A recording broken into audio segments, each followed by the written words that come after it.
Om Swastiastu. Pak Bupati yang saya hormati, Pak Made Agus Mayaster. Kita yang ringan-ringan dulu ya. Ini Pak Bupati yang bisa berita-berita gubernur. Baru 1 minggu jadi bupati udah ngeluarin perda untuk retribusi. Jadi saya ditodong Pak Gub sudah kirim perdanya untuk retribusi di Gianyar. Saya telepon karo hukum, belum masuk Pak, katanya gitu. Gitu tuh, barangnya belum masuk, udah nelpon dulu. Sampai saya hampir marah sama kepala biro hukum. Jadi saya itu orang yang kerjanya cepat. Jadi kalau saya disposisi ke Kadis, segera, cepat, gitu aja. Enggak. Dan simple, produktif.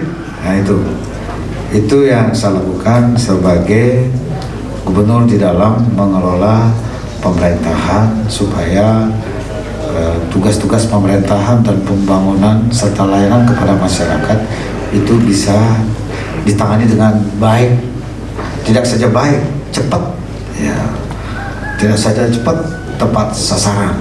Nah itu efektif, efisien. Kalau perlu tanpa biaya itu. Karena kebiasaan kerjanya itu adalah ada penyakit buruk itu, kalau nggak ada duit nggak ada kerja, ada duit belum tentu kerja juga. Itu jadi saya membuktikan tanpa duit bisa kerja. Itu dia, sehingga sekarang banyak yang bisa dilakukan tanpa memerlukan biaya. Jadi di dalamnya pasti ada inovasi dan kreasi untuk menjalankan pemerintahan, pembangunan dan pelayanan kepada masyarakat. Juga hadir di tengah kita Bapak Dirut BPD, Direktur Utama Bank Pembangunan Daerah Provinsi Bali, Pak Nyoman Sudarmo. Saya tengah menggalakkan BPD supaya BPD ini menjadi banknya rakyat Bali. Nah, gitu. Jadi saya terus kampanye karena Pemprov dan kabupaten kota pemegang saham BPD, jadi harus diberdayakan betul. Jadi karena itu setiap pemerintahan pegawai wajib itu buka rekening di BPD. Begitu juga bapak-bapak kepala desa dan yang lainnya itu supaya lebih banyak bertransaksi membuka rekening di BPD. Kita yang punya, jadi kita yang harus besarin, kita yang harus urusin supaya jadi kekuatan penopang perekonomian masyarakat lagi. Saya nggak disogok, nggak juga dikasih insentif, tapi saya kampanye terus tentang BPD. Padahal pegawainya yang ditugaskan untuk kampanye nggak jalankan kampanye, tapi honor dapat terus gitu. Kalau saya mah nggak ada, tapi yang penting saya didoakan sehat itu. Juga hadir para kepala dinas, ada dinas PMD provinsi itu Pak Anong, ada Kadis PMA Pemajuan Masyarakat Adat Pak Gung Kartika, ada Kadis Lingkungan Hidup Pak Made Teje. Jadi 3 orang ini yang saya upak-upak supaya Pergub 47 2019 tentang pengelolaan sampah berbasis sumber ini betul-betul bisa berjalan. Jadi 3 ini yang punya peran, yang saya ajak sampai malam untuk merancang kebijakan supaya kebijakan ini betul-betul bisa dilaksanakan di semua desa adat di seluruh provinsi Bali. Juga hadir para asosiasi BPD, para forum komunikasi kepala desa, dan majelis desa adat kabupaten maupun juga provinsi di semua kabupaten. saya undang kumpul di sini pada hari ini hari baik nih. Sukre Kliwon Sungsang 9 April 2021. Ya, saya selalu mencantumkan hari-harinya Bali dan hari baik. Jadi saya setiap mengumumkan produk hukum, perda, pergub, kebijakan penting, itu selalu memilih hari baik menurut kalender Bali. Hari ini adalah hari baik. Ini saya mengumumkan ini keputusan Gubernur Bali nomor 381/P/HK/2021 tentang pedoman pengelolaan sampah berbasis sumber di desa, kelurahan, dan desa adat. Ini ada HK, ini hukum bukan Hari Krishna. Salah ya. Nah, awas ada yang Hari Krishna di sini. Ya, nggak boleh. Ya. Jadi kita harus bertatanan hidup dengan cara kita di Bali, itu dengan adat istiadat, tradisi, seni dan budaya, kearifan lokal yang kita miliki di Bali yang sudah luar biasa. Kita sudah memiliki sesuatu yang begitu bagus dijadikan sebagai cara hidup, diwariskan oleh leluhur kita. Itu saja yang dijalankan, belum selesai. Ngapain kita ngikut-ngikut orang luar yang udah nggak benar tuh, bikin rusak. Saya katakan bikin rusak.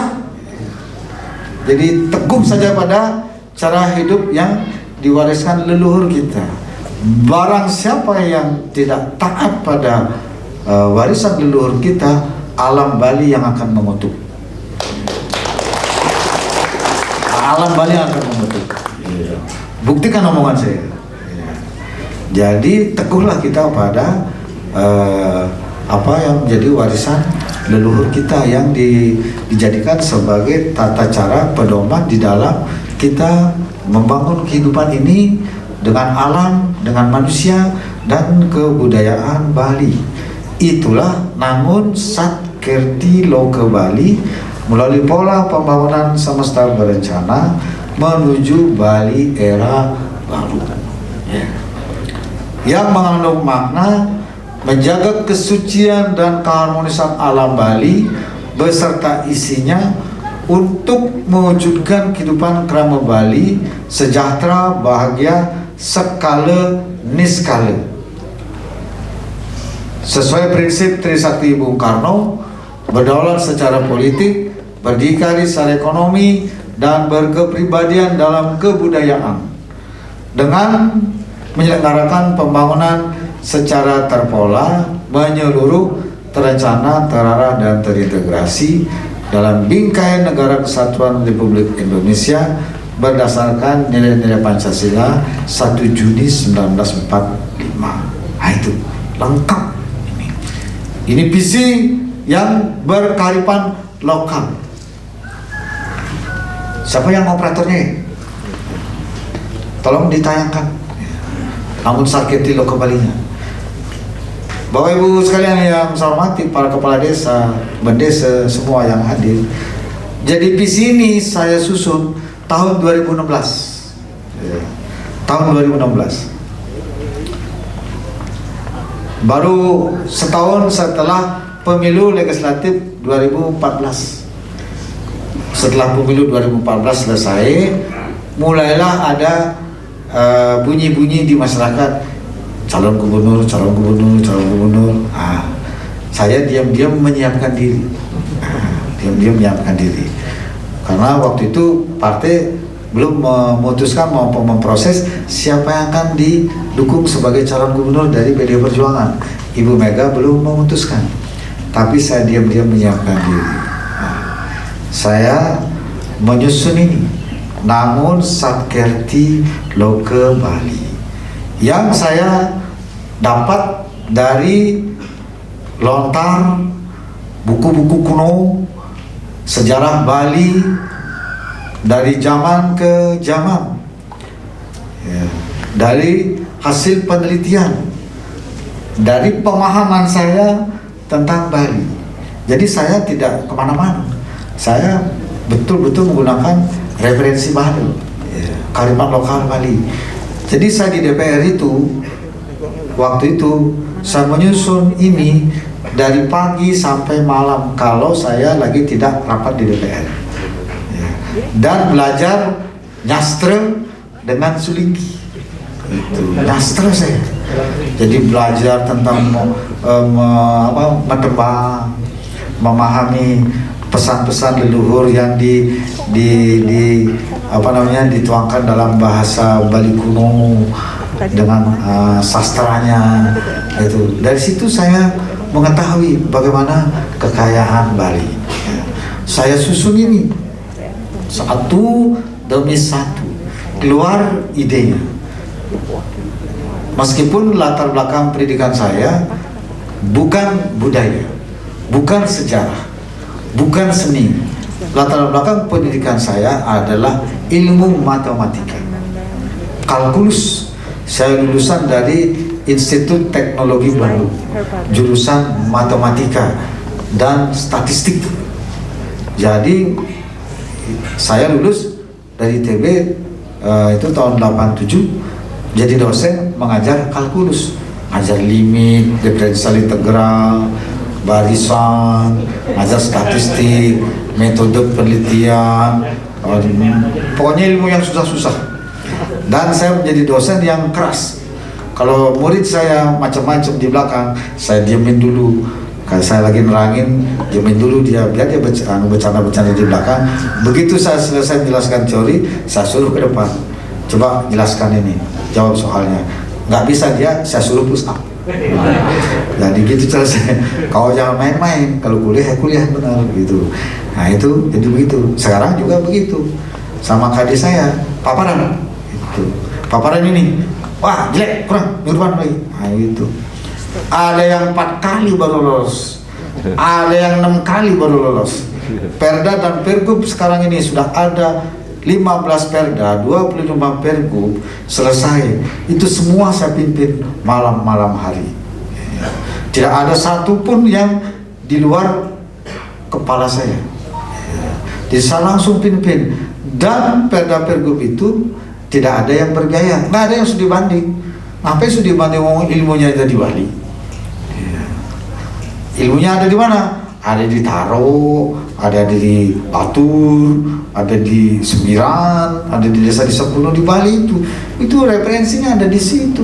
Apa yang keluar negeri, orang dia nggak punya apa-apa, peradabannya ada di sini. Jadi kalau studi banding ke sini, jangan ke sana. Salah itu, ngabisin duit itu bohong-bohong aja namanya itu. Gitu. Sekarang syukur udah perjalanannya kecil, susah perginya sekarang. Jadi nggak ada kalau sama kerjanya pek gitu. Nah, itu yang saya lakukan sekarang. Di dalam membangun Bali, Astungkare saya jodoh namanya, diberikan rekomendasi oleh Ibu Mega jadi calon gubernur. Kemudian saya ikut proses pilkada, pilgub, Astungkare terpilih jadi gubernur. Dan saya memang waktu kampanye itu sudah memastikan saya maju bukan jadi calon gubernur, tapi maju menjadi gubernur Bali. Yakin akan terpilih karena bertenungan dia alamin tutare yang saya diguna apa sih tadi gitu. Jadi cening jalan lagi benar-benar gitu. Jalanan namun sakit lu kembali dengan baik. Nah itu kamu nggak usah pikirin itu katanya. Kamu jalankan aja ini. Itu cara hidupnya Bali. Namun sakit di lo kembali. Itu betul-betul ini alam beserta isinya itu lengkap. Jadi luas sekali, hebat betul leluhur kita. Nah ini yang sekarang saya jalankan. Bagaimana agar alam, manusia dan budaya Bali ini bisa kita bangun dengan landasan kearifan lokal kita di Bali. Cara hidup kita di Bali. Cara leluhur kita membangun kehidupan masyarakatnya di Bali. Yang diwariskan kepada kita semua. Yang menurut saya itu betul-betul kalau saya kaitkan dengan keilmiahan ilmu yang sekarang luar biasa. Jadi leluhur kita ini dulu belum ada kuliahnya, jangankan kuliah, SD aja belum, sudah punya inspirasi luar biasa tentang Sadgerti. 6 sumber utama kesejahteraan kehidupan masyarakat Bali: Atma Kerti, Danu Kerti, Segara Kerti, Jana Kerti, Jagat Kerti, dan Danu Kerti. Lengkap sekali, Pak. Ini holistik. Setiap kehidupan tanpa pandang batas, tanpa pandang negara, butuh itu.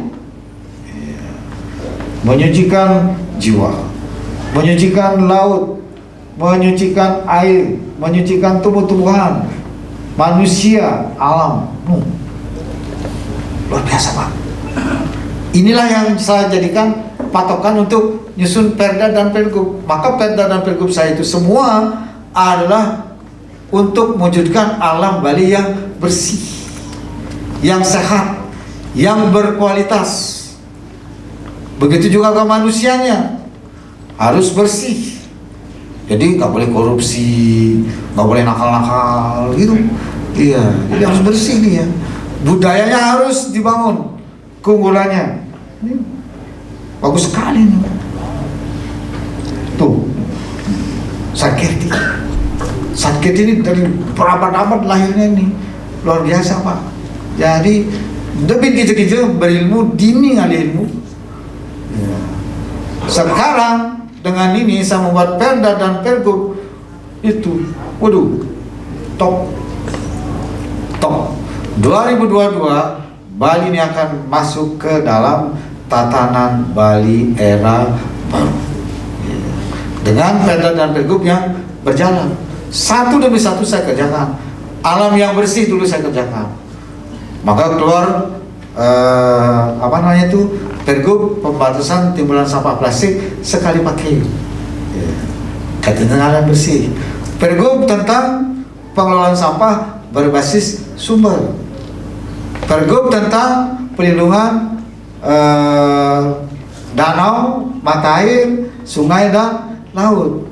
Gak boleh cuma buang sampah sembarangan. Itu nanti kita akan bersih.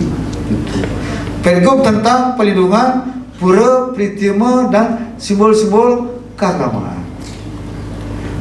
Perda tentang sistem pertanian organik. Nah, gitu. Begitu isinya semua. Kemudian Pergub tentang Bali energi bersih. Pergub tentang kendaraan bermotor listrik berbasis baterai. Semua itu kaitannya dengan yang lingkungan bersih. Pangan yang disuplai ke dalam tubuh kita, yang kita makan supaya bersih. Udara yang kita hirup supaya bersih. Kalau yang kita makan dan yang kita hirup ini bersih, maka hidup sehat itu terjadi. Paru-paru nggak lagi rusak, umur akan panjang, jarang sakit. Gitu loh akan nanti ke depan. Satkirti itu begitu dia. Maka ke depan kesehatan itu saya akan rubah kebijakannya di hulu, bukan di hilir. Di hulu. Bagaimana membuat hidup ini sehat, bukan membuat hidup ini sakit sehingga rumah sakit itu penuh terus. Kalau rumah sakit yang penuh terus, rumah sakit dibangun terus, alkesnya ditambah terus, itu berarti gagal menangani kesehatan hidup. Nanti kita akan bikin kebijakannya yang bagaimana membuat hidup orang itu sehat, jarang sakit, umur panjang. Gitu dia. Gunakanlah cara hidup alamnya Bali. Gitu. Maka satu demi satu saya jalankan. Sekarang yang sedang berjalan ini timbulan sampah plastik sekali pakai sudah berjalan dengan bagus. Hotel, restoran, pasar, swalayan, toko-toko modern nggak lagi pakai sampah plastik sekali pakai. Tapi di pasar tradisional masih banyak. Maka akan saya gebrak tahun 2022 melalui kepala desa, bendesa, semua masyarakat yang di desa, pasar harus bersih dari timbulan sampah plastik sekali pakai.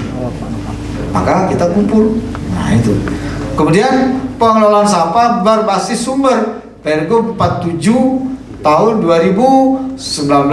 Saya berlakukan November 2019. Tapi untuk melaksanakannya perlu pedoman. Dan saya belajar tentang pengelolaan sampah berbasis sumber ini Pertama saya mengundang kepala desa Punggul. Oh saya dengar, saya undang ke Jasa. Terus bulan Februari atau kapan itu, saya undang kepala desa Taro sama Bendesa Padang Tegal. Saya minta Pak Kadis coba cari desa-desa yang sudah mengelola sampah berbasis sumber sesuai dengan Pergub. Saya undanglah kepala desa Taro sama Bendesa Padang Tegal. Paparan di hadapan gubernur. Apa yang Bapak lakukan? Paparan. Saya dengerin satu-satu.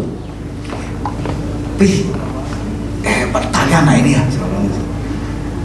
Tahu-tahu ternyata kader ini. Kepala desanya ini. Ternyata kader bagus pula ini sebenarnya. Iya. Kenapa nggak nyalon DPR aja gitu? Enggak Pak, saya disuruh jadi kepala desa Pak, sama Pak. Oh, kalau mau doyan apa sama teman lah, nanti bagi tugas dulu. Itu bagus banget. Saya sampai bilang selesai paparannya, Pak Maka, makasih ya sudah memberi pengetahuan kepada Gubernur Bali. Itu juga kepada bendesanya, itu bagus banget.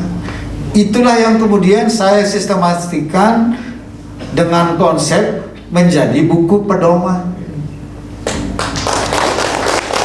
yang menjadi SK Gubernur. Ini saya memang penulis, saya penulis buku supaya bisa diikuti oleh yang lain. Maka apa yang dilakukan itu saya uraikan satu sehingga mudah diikuti oleh siapapun juga, oleh orang yang pengetahuannya paling sederhana. Saya menulis ini malam-malam, tanya tuh Pak Kadis PMA, Kadis PMD, Kadis Lingkungan Hidup. Kadis Lingkungan Hidup saya 1 tahun saya kasih tugas nggak selesai, nggak selesai. Itu saya selesaikan, saya turun tangan langsung, tapi saya undang. Jadi saya bertiga itu orangnya, Kadis PMD, PMA, Kadis Lingkungan Hidup. Saya pimpin langsung. Setelah saya mendapat paparan dari Pak Mekel Taro itu. Apa yang dilakukan itu? Oh, 1 ini, 2 ini, 3 ini, 4 ini. Kemudian begitu jadi, saya sistematikan, menjadilah dia buku. Ini sekarang buku udah bagus, akan dicetak sebanyak kebutuhan untuk kepala desa, lurah, dan desa adat serta kelompok masyarakat yang lainnya. Sampai begininya lo Gubernur Bali, tidak saja membuat namun satkerti lo ke Bali, membuat perda, membuat pergub, ngantek pedoman ini kayak yang kanti sih menjalan apa gue harus ahli. Kalau kepala desa Taro bisa dilaksanakan, kenapa desa yang lain nggak bisa? Kalau kepala desa Punggul bisa, kenapa yang lain nggak bisa? Kalau kepala desa Bakti Seraga bisa laksanakan, kenapa yang lain nggak bisa? Kalau kepala desa Paksa Bali bisa laksanakan, kenapa yang lain nggak bisa? Kan gitu. Desa Taro penduduknya puluhan ribu di sini, dan saya bukan yang pertama datang ke sini. Waktu saya DPR sudah pernah duduk di sini. Saya suara, tidak oleh DPR. Gitu. Nah, ini hal yang penting buat kita di Bali, menjaga alam kita supaya bersih dan membudayakan cara hidup yang baru, bukan memanjakan masyarakat, bukan merusak mental masyarakat. Selama ini sampah dari satu tempat diboyong ke TPA di kota, itu ilmu dari mana? Masa sampah yang ada di desa dibawa ke kota? Maka TPA Suwung itu bom waktu. Kebijakan yang salah itu tuh. Kenapa kok di situ numpul-numpulin sampah? Mana lagi di kota, udah di tempat yang strategis, dekat bandara, dekat Benoa, ada pasar strategis negara di situ. Di situ kan rawan sekali.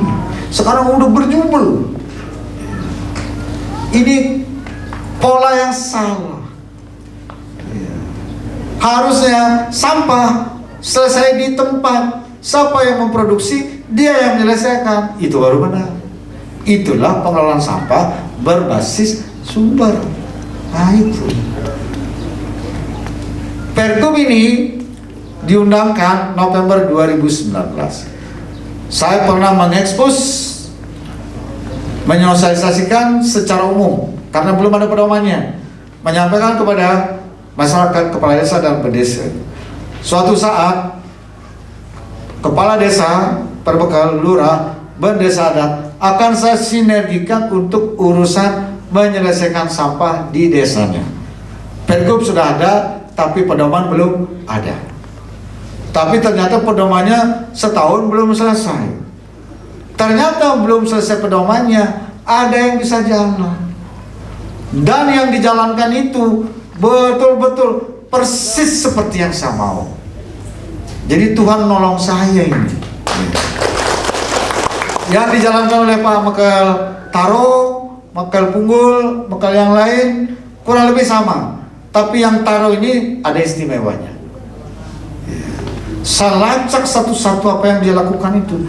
Sebenarnya yang dilakukan tidak saja mengelola sampah berbasis sumber, tapi juga bagaimana mengedukasi masyarakat, tantangannya, bagaimana mengorganisir masyarakatnya untuk melakukannya ini, bagaimana melibatkan para pihak untuk menjalankan apa yang diinginkan di desanya.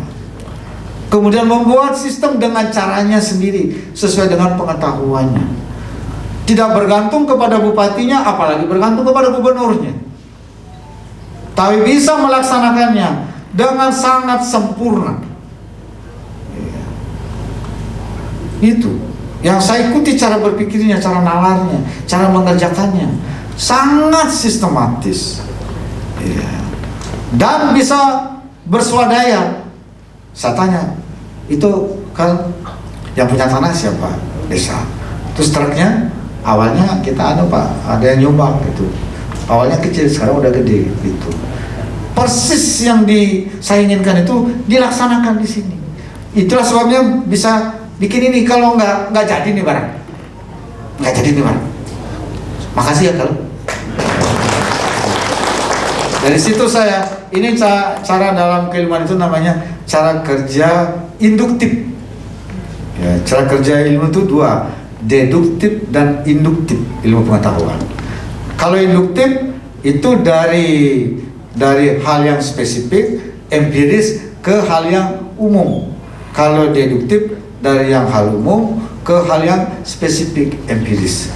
Yang kita lakukan, saya lakukan ini adalah induktif, dari kasus, dari empiris, fakta dirumuskan menjadi konseptual yang bisa diberlakukan secara umum. Nah, itu dosen saya keluar. Jadi itu, nah ini sekarang jadi sudah ini. Maka nggak ada alasan lagi. Saya udah minta Pak Kadis PMD tahun ini coba petakan dari 636 desa yang ada di Bali, berapa desa yang sudah siap untuk melaksanakan Pergub ini dengan pedoman ini. 2022 harus jalan. Semua desa harus jalan. Nggak mau tahu saya. Harus jalan. Tidak ada dasar untuk tidak jalan. Tidak ada alasan untuk tidak jalan. Karena kepala desa yang melaksanakan ini, yang 5 saya jadikan pelopor ini, nggak disuruh sama gubernurnya, nggak disuruh sama bupatinya, tapi jalan secara swadaya, luar biasa. Maka saya sebut pelopor. Inilah yang menginspirasi, bergerak dengan caranya menyelesaikan masalah, tidak manja, tidak minta uang, tapi bekerja dengan cara yang dia lakukan, selesai masalahnya. Salut saya, betul-betul salut saya. Karena apa? Kebersihan itu merupakan hal yang sangat esensial bagi kehidupan kita. Apalagi Bali sebagai destinasi pariwisata. Kalau kita bisa declare, laksanakan 2021 ini, 2000 penuh sampah kita, tidak saja di kota, di desa-desa. Itulah sebabnya saya menganggap ini sangat penting. Kalau dia bisa, kenapa yang lain tidak? Tinggal sekarang bersinergi. Apa yang dibutuhkan? Ayo, butuh lahan. Siapa yang punya lahan? Kalau desa punya, desa adat punya, pakai. Kalau bupati punya, pakai. Kalau ada gubernur sana, tanah pemprov sana, pakai. Gitu. Saya udah minta Pak Kades sama Aset, di mana ada tanah provinsi di desa-desa itu yang diperlukan untuk mengelola sampah berbasis sumber, kasih. Itu.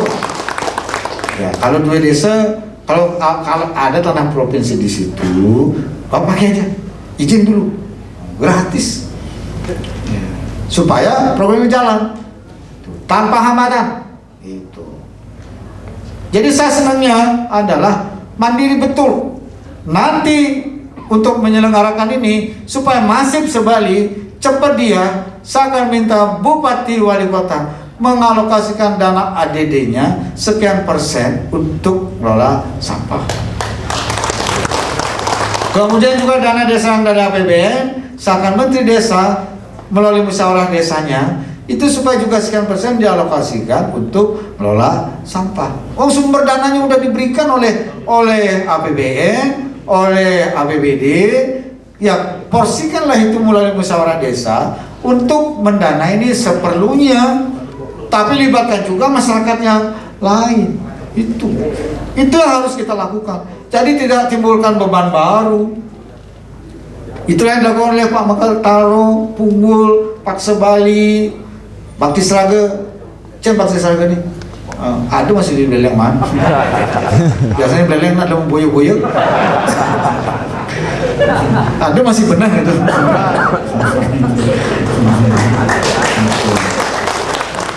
Mana lagi? Padang Tegal. Nah itu. Jadi kaget juga saya itu. Oh, ada juga di Beleng ini gitu. Itu. Tapi saya minta betul-betul objektif. Benar. Nah, itu. Nah, karena 5 desa ini saya anggap betul-betul melaksanakan sesuai Pergub. Kalau yang mengelola sampah berbasis sumber itu udah banyak, ya. Tapi tidak persis seperti Pergub, ya.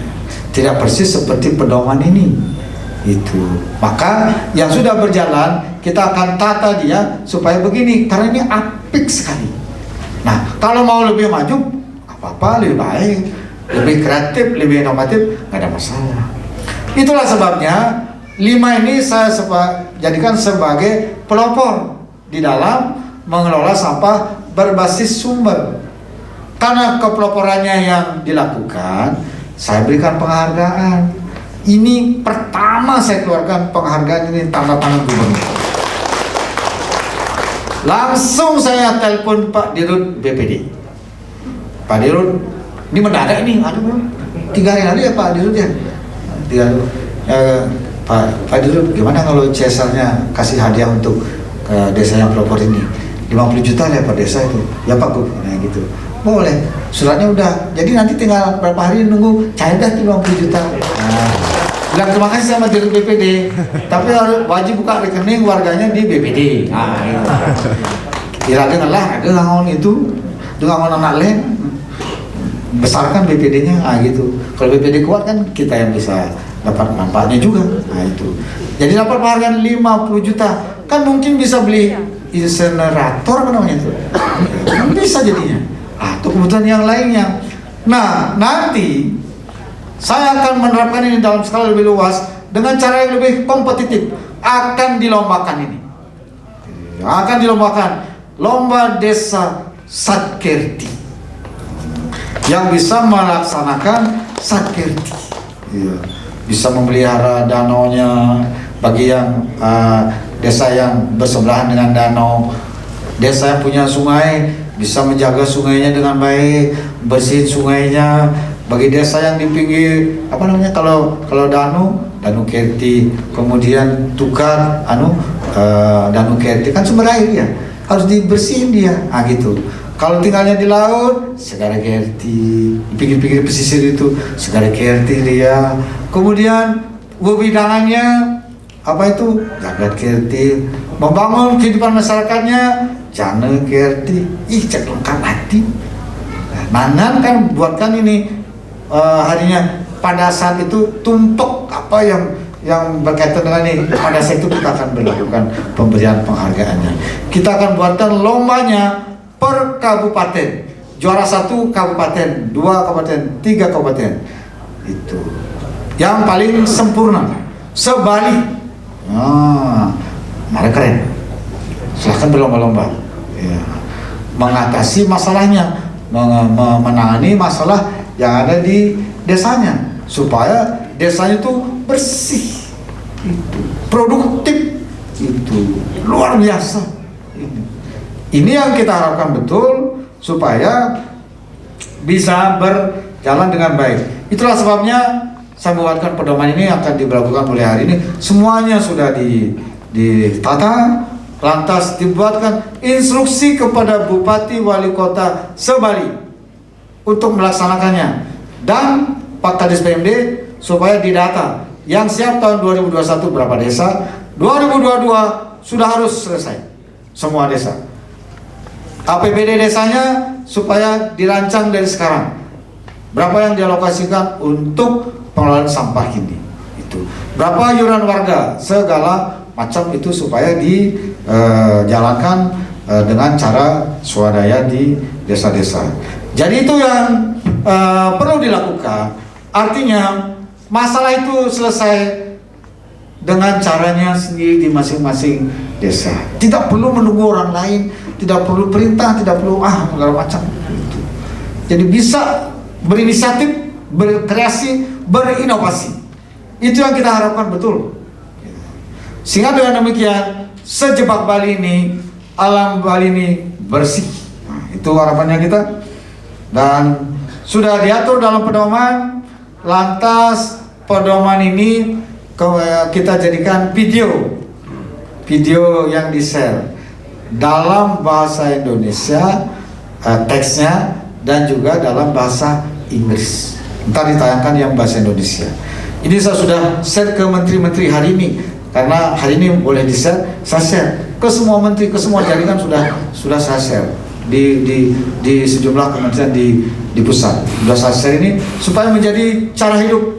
Itu betul-betul bisa digeluti dengan baik oleh masyarakat. Dan tentunya kita agar sama-sama memiliki tanggung jawab, bergotong royong dalam hal ini, memecahkan masalah ini dengan serius. Bukan orang lain yang menyelesaikan, tapi kita sendiri yang menyelesaikannya di desa. Maka semua nanti jajaran saya di pemerintahan, di partai, fraksi itu, supaya membina desa-desanya ini. Desa-desa, jangan cuma nyari suara kau ini. Pelihara desanya supaya maju desanya, berdayakan desanya, fasilitasi desanya. Jangan memanjakan desa, tapi memberdayakan desa. Itu. Ya, ini ada ketua fraksi nih, Sam. Kau beresin tuh fraksinya ada sekian di Gianyar ini supaya rapi segianyar. Nah, mengenai mengapa saya mengumumkan di Desa Taro. Jadi mohon maaf, jangan cemburu yang lain. Ya. Pertama, Taro ini desa tua. Ya, desa tua. Saya mempelajari tentang desa ini. Desa tua ini. Desa tua yang memiliki peradabannya. Tapi Pekulun di sini ada jejaknya Ide Betara Resi Markandeya.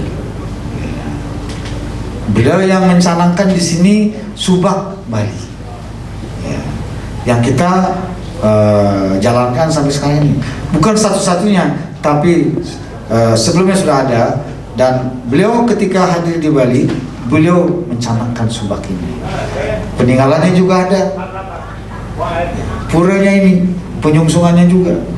Nah, kemudian Desa Taro ini juga sudah dapat hadiah penghargaan Kalpataru.